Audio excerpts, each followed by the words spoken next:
Yes students, previous topic ఏం చెప్పానంటే అసలు సెక్యులరిజం అనేది ఇండియా ఎందుకు అడాప్ట్ చేసుకుంది, సో ఆ ఫ్యాక్టర్స్ ఏంటో డిస్కస్ చేసామండి. సో ఈ క్లాస్లో ఏం చెప్తానంటే అసలు సెక్యులరిజం అనేది ఇండియాలో ఎలా ఉంది, సో వేరే వెస్టర్న్ కంట్రీతో పోల్చుకుంటే ఇండియా సెక్యులరిజం అనేది ఎలా ఉంది, అలానే ఫ్రెంచ్తో పోల్చుకుంటే మన కంట్రీ యొక్క సెక్యులర్ లాస్ అనేది ఎలా ఉన్నాయో ఈ క్వశ్చన్లో డిస్కస్ చేద్దామండి. సో సెక్యులరిజం అంటే ఏంటి? ఈక్వల్ ట్రీట్మెంట్ అండి. అంటే ప్రతి రిలీజన్ని సమానంగా చూడాలి. ఒక దేశం అనేది సెక్యులర్ కంట్రీ ఏంటంటే మీరు ఆ దేశంలోకి వెళ్ళారంటే మీకు ఏ రిలీజన్ అయినా మీకు ఈక్వల్ రెస్పెక్ట్ అనేది దొరుకుతుందండి. సో ఈ సెక్యులర్ అనే వర్డ్ ఎప్పుడు యాడ్ చేశారంటే ఇందాక చెప్పాను కదా, according to 42nd constitutional amendment అంటే 42వ రాజ్యాంగ సవరణ ప్రకారం 1976లో మనకి ఈ సెక్యులరిజం అనే వర్డ్ని యాడ్ చేయడం జరిగిందండి. సో ఆఫ్టర్ ఎమర్జెన్సీ 1975లో వచ్చింది. సో 1976లో 42nd రాజ్యాంగ సవరణ ద్వారా మనకి సెక్యులరిజం అనే వర్డ్ని యాడ్ చేయడం జరిగిందండి. ఈ 42nd కాన్స్టిట్యూషనల్ అమెండ్మెంట్ యాక్ట్ని ఏమని పిలుస్తాం మనం? Mini constitution. So mini constitution అని కూడా పిలుస్తామండి ఈ 42వ రాజ్యాంగ సవరణని. సో ఇక్కడ ఏంటంటే మన ప్రాబ్లం ఏంటంటే చూడండి, మన ఇండియన్ సెక్యులరిజం అనేది ఎలా ఉంటుందంటే లాస్ ఉంటాయండి. ఇప్పుడు చూడండి, ప్రతి మతానికి కొన్ని చట్టాలు ఉంటాయి. సో గవర్నమెంట్ ఏం చేస్తుందంటే కొన్ని చట్టాలన్నీ క్రియేట్ చేయడం జరుగుతుంది. సో మన ఇండియాలో ఏమవుతుందంటే ఇండియా ఏ చట్టం క్రియేట్ చేసినా ఆ రిలీజన్స్ అనేవి యాక్సెప్ట్ చేయాలి. సో పార్లమెంట్ అనేది చట్టాలు చేస్తుందండి, కొన్ని రిలీజియస్ లాస్ చేస్తుంది. సో అవి ఖచ్చితంగా యాక్సెప్ట్ చేయాలి. సో మనకి సెక్యులర్ అంటే మీనింగ్ ఏంటి? India does not have a official state religion. So మనకి ఎటువంటి రిలీజన్ అనేది లేదండి అఫీషియల్గా. So in the matters of law in modern India however the applicable of code of law is unequal. So ఇది point and important point. ఇక్కడ ఏంటంటే మనకి so చట్టాలు అనేది చేస్తుందండి పార్లమెంట్ అనేది, మనకి ఈ రిలీజియస్ బేస్ మీద చట్టాలు అనేది చేయడం జరుగుతుంది. సో ఇక్కడ ఏంటంటే ప్రతి మతానికి ఒక చట్టం వర్తించదండి.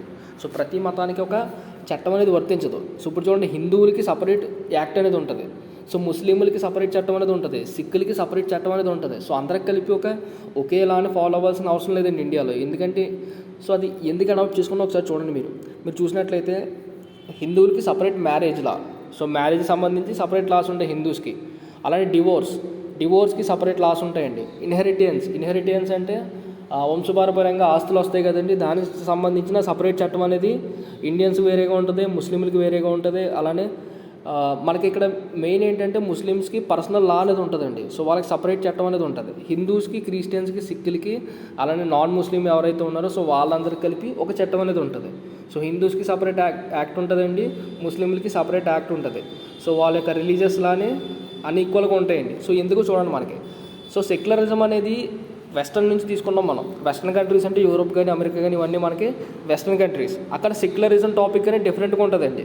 సో మీరు వెస్ట్రన్ కంట్రీ చూసినట్లయితే ప్రతి రిలీజన్కి ఫ్రీడమ్ ఉంటుంది, ఈక్వల్ రిలీజన్ అనేది ఉంటుంది, అలానే సపరేట్ చట్టాలనే ఉండవండి. సో ప్రతి రిలీజను ఖచ్చితంగా అక్కడ ఏ చట్టం అయితే ఉందో ఆ చట్టాన్ని ఫాలో అవ్వాలి, respect of other religions in west. So ఇప్పుడు వెస్ట్రన్ కంట్రీస్ ఉన్నాయి, అక్కడ హిందువులకో చట్టం కానీ, క్రిస్టియన్స్కో చట్టం కానీ, ముస్లింకో చట్టం ఉండదండి. సో అందరూ ఒక చట్టాన్ని ఫాలో అవ్వాలి. అదే ఇండియాలో చూసినట్లయితే ఇండియాలో అలా కాదు.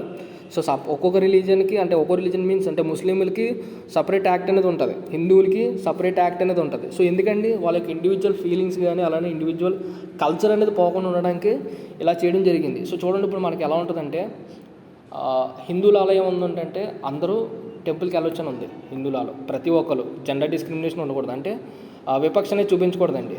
మెన్ ఉమెన్ అని వేరు అని చెప్పి విపక్ష చూపించకూడదు హిందువుల ప్రకారం. సో హిందువుల ప్రకారం ఉమెన్ గుడికి వెళ్ళొచ్చు, కొన్ని గుడిలో మాత్రం పర్మిషన్లు ఉండవు, శబరిమల టెంపుల్లో కానీ ప్రతి టెంపుల్కి వెళ్ళొచ్చండి ఉమెన్ అనేది. బట్ మీరు ముస్లిం చట్టం చూసినట్లయితే ఓన్లీ మెన్ మాత్రం వెళ్తాడు, సో ఉమెన్ వెళ్ళండి. సో ఉమెన్ ఇంట్లోనే ఉంటారు, ఎందుకంటే మసీదుకి వెళ్ళకూడదు వాళ్ళ చట్టం ప్రకారం. సో ఇప్పుడు గవర్నమెంట్ ఏం చేసింది, లేదు హిందూ చట్టం మీరు ఫాలో అవ్వాలని చెప్పింది అనుకోండి, ఏమవుతుందండి అప్పుడు ముస్లింలు అందరూ రోడ్డు మీదకి వచ్చి కమ్యూనల్ రివర్స్ అయిపోతాయి, అంటే గొడవలు జరుగుతాయి. సో ఇలాంటివి ఉండకుండా ఇండియాలో మనకి సో డిఫరెంట్ చట్టాలు అనేవి పెట్టడం జరిగిందండి. సో దానికోసం మీకు ఫండమెంటల్ రైట్స్లో ఉంటాయండి, కల్చరల్ అండ్ ఎడ్యుకేషనల్ రైట్స్. చూడండి, ముస్లిం వాళ్ళు సపరేట్ ముస్లిం ఎడ్యుకేషన్ అనేది పెట్టుకోవచ్చండి, అలానే ముస్లిం యూనివర్సిటీలు కూడా వాళ్ళు ఎస్టాబ్లిష్ చేసుకోవచ్చు. సో ముస్లిమ్స్ అలా చేసుకోవచ్చండి. సో ఎందుకు ఇండియాలో అనేది వెస్ట్రన్ సెక్యులరిజం, ఇండియా సెక్యులరిజం అనేది చాలా డిఫరెంట్గా ఉంటుంది. అలానే మీరు ఫ్రెంచ్ చూసినట్లయితే ఫ్రెంచ్లో కూడా సెక్యులరిజం ఉందండి. కాకపోతే ఫ్రెంచ్లో గవర్నమెంట్ అనేది రిలీజియస్ ఇన్స్టిట్యూషన్స్లో తలదూర్చదు.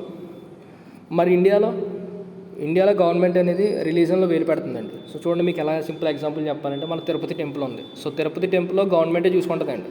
సో గవర్నమెంట్ ఈవో ఉంటాడు, గవర్నమెంట్ ఆఫీసర్లు అందరూ తిరుపతిని హ్యాండిల్ చేస్తారు ఆ టెంపుల్ని. అంటే ఏంటి, ఇక్కడ మన ఇండియాలో గవర్నమెంట్ అనేది రిలీజన్ ఇన్స్టిట్యూట్స్లో పార్టిసిపేట్ చేస్తుందండి. అలా అని చెప్పి ప్రతి రిలీజియన్ ఇన్స్టిట్యూట్స్లో గవర్నమెంట్ అనేది పార్టిసిపేట్ చేస్తుంది. గవర్నమెంట్ అండర్లో మనకి తిరుపతి ఉంది, తిరుపతి సంబంధించిన కాలేజెస్ ఉంటాయి. సో అలాంటి క్రిస్టియానిటీకి సంబంధించిన వాటిలో కూడా మన యొక్క గవర్నమెంట్ యొక్క ఇన్వాల్వ్మెంట్ అనేది ఉంటుందండి. సో బట్ మీరు ఫ్రెంచ్లో చూసుకున్నట్లయితే గవర్నమెంట్ ఇన్వాల్వ్మెంట్ ఉండదు. అలానే మన ఇండియన్ గవర్నమెంట్ ఏం చేస్తుందంటే ఫైనాన్షియల్గా సపోర్ట్ చేస్తుంది. రిలీజియస్ స్కూల్స్ ఉంటాయి కదండి, సో స్కూల్స్కి కానీ మిషనరీ స్కూల్స్కి కానీ మన ఇండియన్ గవర్నమెంట్ ఫైనాన్షియల్గా సపోర్ట్ చేయడం జరుగుతుందండి. సో సపోర్ట్ చేయడం జరుగుతుంది. ఇది మనకి ఇండియాలో ఉన్న సెక్యులరిజం అనేది కాన్సెప్ట్. ఇక్కడ చూడండి, secularism of Indian concept of secularism. So supporters of Indian concept of secularism claim it respects Muslim men religious rights. So వాళ్ళ యొక్క మెన్ రిలీజియస్ రైట్స్ని మనం రెస్పెక్ట్ చేయాలి, అలానే వాళ్ళ యొక్క కల్చర్ని మనం డిస్టర్బ్ చేయకూడదండి. సో ఇది మనకి మెయిన్గా సెక్యులరిజం గురించి, ఇది ఇండియాలో ఉన్న సెక్యులరిజం గురించి. సో నెక్స్ట్ క్వశ్చన్ చూడండి ఒకసారి. Examine the role of caste in Indian politics. Indian పాలిటిక్స్లో క్యాస్ట్ అనేది ఎటువంటి రోల్ ప్లే చేస్తుందని చెప్పి క్వశ్చన్ అడిగాడండి. సో ఇది మీకు అందరికీ తెలిసిందే, క్యాస్ట్ అనేది మనకి ఎంత ఇన్ఫ్లుయెన్స్ చేస్తుంది ఇండియన్ పాలిటిక్స్ అనేది మీకు అందరికీ తెలిసిందండి. ఒకసారి ఒక క్వశ్చన్ ఓరియంటెడ్లో చూద్దాం నార్మల్ ఒకసారి. Caste is the most dominant form of social organisation of Indian reality. So social అనేది మన ఇండియన్ రియాలిటీలో మోస్ట్ డామినెంట్ అండి. సో ఏన్షియంట్ టైమ్స్ అంటే ప్రాచీన కాలం నుంచి చూసినట్లయితే మన ఇండియాలో క్యాస్ట్ అనేది చాలా డామినెంట్గా ఉంటుందండి. సో డెమోక్రసీ మన ఇండియాలో డెమోక్రసీ డెవలప్ అయినా, అలానే మోడర్నైజేషన్ డెవలప్ అయినా. మోడర్నైజేషన్ అంటే సో డెవలప్ అవ్వడం అండి, అంటే ట్రెడిషనల్ నుంచి మోడర్న్లోకి రావడం. అలానే అర్బనైజేషన్ అంటే సిటీస్గా డెవలప్ అవ్వడం. సో ఎంత జరిగినా కూడా క్యాస్ట్ అనేది మన ఇండియాలో ఒక డామినెంట్ ఫ్యాక్టర్ అండి. సో అసలు క్యాస్టిజం అనేది ఏంటి, అసలు పొలిటికల్గా ఎలా యూజ్ అవుతుంది క్యాస్ట్ అనేది, అలానే సోషల్ చేంజ్లో క్యాస్ట్ అనేది ఎలా ఉంటుందో మనం ఈ క్వశ్చన్లో చూద్దాం. సో నార్మల్గా మన ఇండియా అనేది ఏన్షియంట్ కాలంలో అంటే ప్రాచీన కాలంలో క్యాస్ట్ ఉన్నదంటే అనుకోవచ్చండి. బట్ ప్రజెంట్ ఏంటి, మన ఇండియా అనేది ఒక డెమోక్రసీ, ప్రజాస్వామ్యం. అలానే చాలా మోడర్నైజేషన్ అయిందండి ఇండియా అనేది. అలానే అర్బనైజేషన్ కూడా అయింది, అంటే పల్లెటూరు నుంచి సిటీల్లో కూడా డెవలప్ అయింది. అయినా క్యాస్ట్ అనేది చాలా డామినెంట్ ఫ్యాక్టర్ అనేది ఉంది ఇండియాలో. సో రీజన్స్ ఏంటి అని అడుగుతున్నాడండి. సో రీజన్స్ ఏంటి, సో చూడండి ఒకసారి. సో మనకి the role of caste in Indian politics can be studied under the 3 heads. అంటే 3 రకాలుగా మనం ఇండియాలో పాలిటిక్స్ అనేది ఎలా ఇన్ఫ్లుయెన్స్ చేస్తుందో చూద్దామండి. సో ఇండియాలో క్యాస్ట్ అనేది పాలిటిక్స్ని ఎలా ఇన్ఫ్లుయెన్స్ చేస్తుందో చూద్దాం. సో చూడండి, politics of cooperation on caste bases, politics of cooperation on caste bases, అలానే పొలిటికల్ మొబిలైజేషన్ త్రూ క్యాస్ట్, అంటే పొలిటికల్గా డెవలప్ అవ్వడానికి క్యాస్ట్ అనేది ఎలా యూజ్ అయ్యింది. అలానే పాలిటిక్స్లో క్యాస్ట్ బేసెస్ అనేవి ఎలా ఉన్నాయి, అలానే క్యాస్ట్ రిజర్వేషన్ అనేది ఎలా ఉందో చూద్దామండి. So first politics of cooption on caste bases. So అంటే ఏంటో చూడండి, మనకి నార్మల్గా 90sలో ఎర్లీ 50s ఉన్నాయి కదండి. ఎర్లీ 1950లో మనకి టాప్ పొలిటికల్ పార్టీస్లో అందరూ ఎవరు ఉండేవారండి, డామినెంట్ అప్పర్ క్యాస్ట్ వాళ్ళు మాత్రం ఉండేవారండి. సో మనకి 1950లో కాంగ్రెస్ పార్టీ 1 ఉన్నాయి కదా. సో అందులో మనకి అప్పర్ క్యాస్ట్ పీపుల్ వాళ్ళే ఎక్కువగా ఉండేవారండి. సో ఎక్కువ అప్పర్ క్యాస్ట్ వాళ్ళు ఉండేవారు. అలాంటి the senior leaders of all political parties. So ప్రతి పొలిటికల్ పార్టీలో మనకి హయ్యర్ క్యాస్ట్ వాళ్ళు మాత్రం ఉండేవాళ్ళు. అలానే వాళ్ళకి ఇంగ్లీష్ బ్యాక్గ్రౌండ్ నుంచి వచ్చిన వాళ్ళు, అలానే వెల్ సెటిల్డ్ ఫ్యామిలీ నుంచి వచ్చిన వాళ్ళే ఉండేవారండి. సో లోయర్ లెవెల్ వాళ్ళు ఎక్కడ అంత కనిపించేవారు కాదు. సో మనకు ఫస్ట్ జనరల్ ఎలక్షన్ ఏం జరిగిందండి. సో ఫస్ట్ జనరల్ ఎలక్షన్ అంటే మొట్టమొదటి సార్వత్రిక ఎన్నికలు ఎప్పుడు జరిగినాయి, 1951 to 52 మధ్యలో జరిగినాయండి. సో అందులో మొత్తం ఎన్ని పార్టీలు ఫామ్ అయినాయంటే 3 అపోజిషన్ పార్టీస్ ఉన్నాయండి. సో 3 అపోజిషన్ పార్టీలు, ఒక రూలింగ్ పార్టీ. మన 1951-52లో ఫస్ట్ ఎలక్షన్ ఎవరు గెలిచారు, సో కాంగ్రెస్ పార్టీ గెలిచిందండి. సో కాంగ్రెస్ పార్టీకి వ్యతిరేకంగా అపోజిషన్ పార్టీలు ఏమున్నాయి చూడండి. అప్పుడు లోవర్ క్యాస్ట్ సపోర్ట్ చేసిన అపోజిషన్ పార్టీలు ఏమున్నాయంటే, సో చూడండి, the peasant party, the peasants అంటే ఫార్మర్ పార్టీస్ అండి ఇది, పీజెంట్స్. అలానే వర్కర్స్ పార్టీ, అలానే ద్రవిడ కజగన్ ఇది తమిళ పార్టీ అండి. And scheduled caste federation. So ఈ వీళ్ళందరూ పోటీ చేయడం జరిగింది. బట్ ఎవరు గెలిచారండి, కాంగ్రెసే గెలిచింది. So by strategy, so strategy వాడుకొని కొన్ని క్యాస్ట్ గ్రూపుల్ని తీసుకొని సో కాంగ్రెస్ అనేది గెలవడం జరిగిందండి. అంటే క్యాస్ట్ని వీళ్ళు ఒక ఆప్షన్గా యూజ్ చేసుకొని గెలవడం జరిగింది. సో ఇది ఒకటి. అలా next, the Congress by and large co-opted scheduled caste but failed to attract middle caste in later years. So Congress అనేది అప్పర్ క్యాస్ట్ని అట్రాక్ట్ చేయడం జరిగింది, బట్ మిడిల్ క్యాస్ట్ని మాత్రం అట్రాక్ట్ చేయలేదండి. సో నెక్స్ట్ చూడండి, the Praja socialistic party also tries to mobilize the backward casters. So Praja socialistic party కూడా ఏవైతే backward అంటే middle క్యాస్ట్లు ఉంటాయి కదండి, సో వాళ్ళని అట్రాక్ట్ చేద్దామని ట్రై చేసిందండి, బట్ అది అవ్వలేదు. The communist party while beginning dominating by upper caste and secure the support of other caste. So ఇక్కడ మనకి ఏ పార్టీ సక్సెస్ అయిందంటే కమ్యూనిస్ట్ పార్టీ. సో కమ్యూనిస్ట్ పార్టీలు ఉంటాయి కదా, సో వాళ్ళు ఏ క్యాస్ట్కి సపోర్ట్ చేయరండి. సో కాబట్టి ప్రతి క్యాస్ట్ పీపుల్ వాళ్ళ దాంట్లోకి రావడం జరిగింది. సో చాలా సపోర్ట్ అయిందండి. నెక్స్ట్, ద భార్య క్రోమతి డాల్ అంటే BKD of Charan Singh bought large number of middle and backward classes into the ద ఫోల్డ్. సో ఎవరండి, చరణ్ సింగ్ సో బ్యాక్వర్డ్ క్లాసెస్ని తన గుప్పిట్లో తీసుకురావడం జరిగింది. సో మన ఆంధ్రప్రదేశ్ చూడండి, Andhra Pradesh NTR led TDP. So టీడీపీని అప్పుడు ఎవరు స్థాపించారండి? ఎన్టీఆర్ అండి, సీనియర్ ఎన్టీఆర్ స్థాపించాడు. సో తను స్థాపించి మొట్టమొదటి ఎలక్షన్లోనే కాంగ్రెస్ని గెలవడం జరిగింది. సో అప్పుడు టీడీపీ ఎన్టీఆర్ ఏం చేశాడంటే బ్యాక్వర్డ్ క్లాసెస్ యొక్క సపోర్ట్ని బేస్ చేసుకొని ఆ ఎలక్షన్లో గెలవడం జరిగింది. సో ఇది మనకి caste politics. Next political mobilisation, అంటే పొలిటికల్గా స్థిరపడడానికి క్యాస్ట్ అనేది ఎలా యూజ్ అయిందో చూడండి. In the post independent India, అంటే ఇండిపెండెన్స్ తర్వాత ఇండియా అనేది ఎలా ఉందో చూడండి. సో స్టార్టింగ్ ఎవరు ఉండేవారు? లీడర్షిప్ అంతా ఎవరు కంట్రోల్ చేసేవారు? అప్పర్ క్లాస్ వాళ్ళు మాత్రమే కంట్రోల్ చేయడం జరిగిందండి. So twice born caste in large measure. So but the passage of time, so అంటే టైం వెళ్ళే కొలది ఏమైందంటే మిడిల్ క్యాస్ట్ అనేది రైజ్ అవ్వడం జరిగిందండి. So middle and lower caste వాళ్ళు రైజ్ అవ్వడం జరిగింది, అప్పర్ క్యాస్ట్ వాళ్ళని పక్కకు పెట్టి. సో షెడ్యూల్ క్యాస్ట్ కూడా కన్స్ట్రక్ట్ చేసుకోవడం జరిగిందండి. సో 1970లో షెడ్యూల్ క్యాస్ట్ని దళిత్ అంటే అప్రెస్డ్ క్లాసెస్ అని పిలవడం జరిగింది. సో వాళ్ళు కూడా ఒక పొలిటికల్ క్యాంపెయిన్స్ అనేది లాంచ్ చేయడం జరిగిందండి. సో దళితులు కూడా పొలిటికల్ పార్టీస్ అనేది పెట్టడం జరిగింది.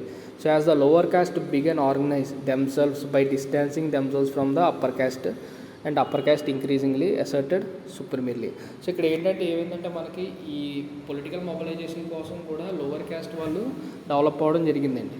సో అందుకే ఇక్కడ కొన్ని ఇష్యూస్ జరిగినాయండి. సో ఇక్కడ ఏమైందంటే అప్పర్ క్యాస్ట్కి లోవర్ క్యాస్ట్కి కాన్ఫ్లిక్ట్ రావడం వల్ల కొన్ని ఇష్యూస్ జరిగినాయి. సో ఆ ఇష్యూస్ ఏంటో చూడండి. సో అప్పుడు కొంతమంది డిమాండ్ చేశారండి మరాఠవాడ యూనివర్సిటీని అంబేద్కర్ పేరు పెట్టాలని చెప్పి కొంతమంది ఇష్యూ చేయడం జరిగింది. సో అప్పుడు కొంత రియాట్ జరిగిందండి. దాన్నే మరాఠా ఓట్ 1977 అని పిలుస్తారు. అలానే బీహార్లో క్యాంపెయిన్ జరిగింది, అంటే దళితులు ల్యాండ్ రిఫార్మ్స్ చేయాలి. సో ల్యాండ్ రిఫార్మ్స్ చేయాలని చెప్పి దళితుల కోసం ఒక క్యాంపెయిన్ పెట్టడం జరిగిందండి. సో దళితుల కోసం ఒక క్యాంపెయిన్ పెట్టడం జరిగింది. సో ఈ క్యాంపెయిన్లో చాలామంది అప్పర్ క్యాస్ట్ పీపుల్ని దళితులు హత్య చేయడం జరిగిందండి. సో అప్పర్ క్యాస్ట్ పీపుల్ని వీళ్ళు కిల్ చేయడం జరిగింది. సో ఎందుకంటే అప్పుడున్న ల్యాండ్ రిఫార్మ్స్ మార్చమని. సో ల్యాండ్ అంతా ఎక్కువ అప్పర్ క్యాస్ట్ వాళ్ళ దగ్గర ఉండేదండి. సో లోవర్ క్యాస్ట్ వాళ్ళు ల్యాండ్లో కొన్ని మార్పులు చేయాలని చెప్పి కోరడంతో అదొక రివార్డ్ అనేది జరిగిందండి. సో అలానే schedule caste over the questioning of reservation in education institution in Gujarat and Andhra Pradesh. So schedule caste వాళ్ళు వాళ్ళకి రిజర్వేషన్ ఇవ్వాలని చెప్పి గుజరాత్ అండ్ ఆంధ్రప్రదేశ్లో కూడా కొన్ని అల్లర్లు జరగడం జరిగిందండి. సో నెక్స్ట్, సో ఇక్కడ the emergence of Dalit and Bahujan political discuss the Hindi belt has given to rise the formation of political parties. So దళితులు కూడా కొన్ని పొలిటికల్ పార్టీస్ని ఎస్టాబ్లిష్ చేయడం జరిగిందండి. నెక్స్ట్, సో ఇక్కడ మనకి కొన్ని పొలిటికల్ పార్టీస్ అని ఎమర్జ్ అయినాయి క్యాస్ట్ బేస్ చేసుకుని. ఎక్కడంటే ఉత్తరప్రదేశ్లో మనకి బీఎస్పీ. సో బీఎస్పీ ఉంటుంది మాయావతి పార్టీ. అలానే బీహార్లో ఎస్పీ అండ్ ఆర్జేడీ అనేది క్యాస్ట్ మొబిలైజేషన్ చేసుకుంటూ బయటికి రావడం జరిగిందండి. The chief ministers of most Indian states had non Brahmins, some from middle classes but many draw from the backward classes. So starting Brahmins ఉండేవారండి, దాని తర్వాత బ్యాక్వర్డ్ క్లాసెస్ కూడా పార్టిసిపేట్ చేయడం జరిగింది. సో నెక్స్ట్ ఇంకో ఇన్ఫ్లుయెన్స్ ఫీచర్ ఏంటంటే క్యాస్ట్ రిజర్వేషన్. సో రిజర్వేషన్లు అనేవి పెట్టడం జరిగిందండి. సో మనకి ఈ రిజర్వేషన్స్ అనేవి పొలిటికల్ పార్టీస్ తన యొక్క ఓటు బ్యాంక్ కింద యూజ్ చేయడం జరుగుతుందండి. సో పొలిటికల్ క్యాస్ట్ రిజర్వేషన్స్ అంటే అదే. సో ఈ మూడు ఒక ఇంపార్టెంట్ ఫ్యాక్టర్స్. నెక్స్ట్ చూసినట్లయితే discuss the role of religion in Indian పాలిటిక్స్లో రిలీజియన్ యొక్క రోల్ అనేది ఎలా ఉందని అడుగుతున్నాడు. చూడండి, నార్మల్గా మనకి ఇండియన్లో ఎన్ని రిలీజన్స్ ఉన్నాయండి? మెయిన్ రిలీజన్స్ హిందూస్ కానీ, ముస్లింలు, సిక్కులు, అలానే యాంగ్లో ఇండియన్, పార్సీస్, బుద్ధిస్టులు ఉన్నారండి. సో ఇందులో మనకి హిందువులు మెజారిటీ, అలానే మిగతా వాళ్ళు మైనారిటీ కమ్యూనిటీస్ ఉన్నాయండి. So at the time of British rule, అంటే బ్రిటిష్ పరిపాలించినప్పుడు బ్రిటిష్ వాళ్ళు ఏం చేశారంటే కొన్ని పాలసీస్ తీసుకొచ్చారండి. So divide and rule policy ఇలాంటివి తీసుకురావడం వల్ల ఏమైంది? సో ముస్లిం యొక్క కమ్యూనలిజం అనేది ఎక్కువైపోయిందండి. సో దానివల్ల ఏర్పడింది ఏంటి? ముస్లిం లీగ్ అనేది ఏర్పడింది. సో దీనివల్ల ముస్లింలకి హిందువులకి ఫైట్ అనేది జరగడం పెరిగిందండి.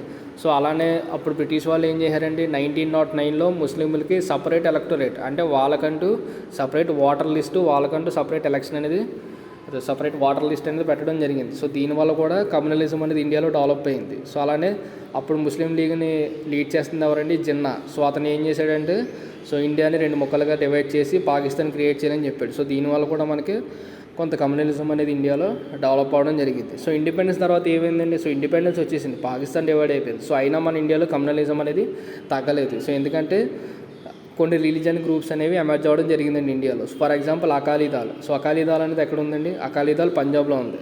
సో వీళ్ళు సిక్కుల గురించి ఫైట్ చేస్తారండి. నెక్స్ట్ శివసేన కూడా హిందూయిజం పార్టీ అండి, అది ఎక్కడ ఉంది? మహారాష్ట్ర.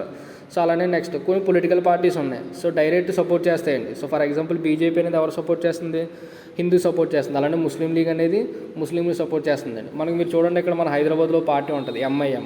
సో ఎంఐఎం అనేది ఎవరు సపోర్ట్ చేస్తుందండి, ముస్లింలు సపోర్ట్ చేస్తుంది. అంటే ఆఫ్టర్ ఇండిపెండెన్స్ తర్వాత కూడా ఇండియాలో కమ్యూనలిజం అనేది ఎక్కువ ఉంది, అలానే రిలీజన్ అనేది చాలా ఇన్ఫ్లుయెన్స్ చేస్తుందండి. Next and other some political parties indirectly supported by other religion. So ప్రతి పొలిటికల్ పార్టీ కూడా ఏదో ఒక రిలీజన్ సపోర్ట్ చేయడం జరుగుతుందండి. బట్ కమ్యూనిస్టులు మాత్రం ఏ రిలీజన్కి సపోర్ట్ చేయరు.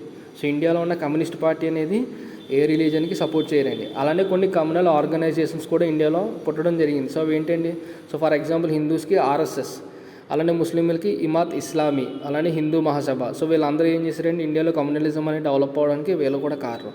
సో అలానే మనకి అయోధ్య ఇష్యూ అండి. రీసెంట్గా మీరు చూసినట్లయితే అయోధ్యలో రామ మందిరం ఉందా, మసీద్ ఉందా, సో ఈ రెండింటి కోసం పెద్ద ఇష్యూ అయింది. మన లేటెస్ట్గా సుప్రీంకోర్టు కూడా తీర్పు ఇవ్వడం జరిగిందండి. సో అయోధ్యలో రామ మందిరం ఉంది, సో రామ మందిరమే కట్టాలని చెప్పడం జరిగింది. అలానే ముస్లింలు కొంత స్థలం ఇచ్చి అక్కడ మసీదు కట్టుకోవచ్చు అని చెప్పడం జరిగిందండి. అలానే మనకి Jammu and Kashmir. So Jammu and కాశ్మీర్లో కూడా కాన్ఫ్లిక్ట్ అనేది చాలా ఎక్కువ ఉంటుంది. సో అక్కడ ముస్లింలు కానీ పాకిస్తాన్ వాళ్ళు ఎక్కువ టెర్రరిజం యాక్టివిటీస్ ఉంటాయండి. సో దీనివల్ల ఏమవుతుందంటే ఇండియా యొక్క కల్చర్ అనేది పోతుంది, అలానే ఇండియా యూనిటీగా ఉండట్లేదండి.